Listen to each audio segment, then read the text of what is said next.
La prochaine chose qu'on devra faire, c'est une fois qu'on a activé la compte, on va aller taper notre nom d'utilisateur, notre mot de passe et rentrer dans les plateformes. Quand il va charger, vous allez voir, ça c'est l'écran de bienvenue. Moi j'ai déjà pas mal de formulaires, de fiches, comme ils sont appelés en français.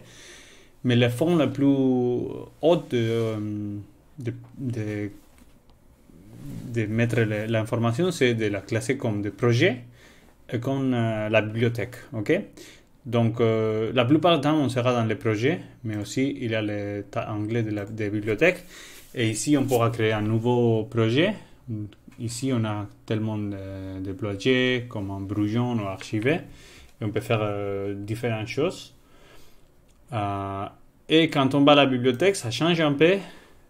Ici, on aura par exemple un nouveau, et au lieu de mettre un nouveau forme aux fiches, on aura des questions, des templates. On pourra télécharger des questions ou créer une collection. La bibliothèque, on parlera après un peu. C'est intéressant quand on va utiliser les mêmes questions pas mal de fois. Par exemple, on peut créer une petite bibliothèque pour le wash, où on a des questions que pour la wash, on pourra faire des autres. Mais on parlera un peu de ça après. Donc, c'est important. On passera la plupart du temps dans un projet et peut-être quelques petits temps, de temps en temps, sur la bibliothèque.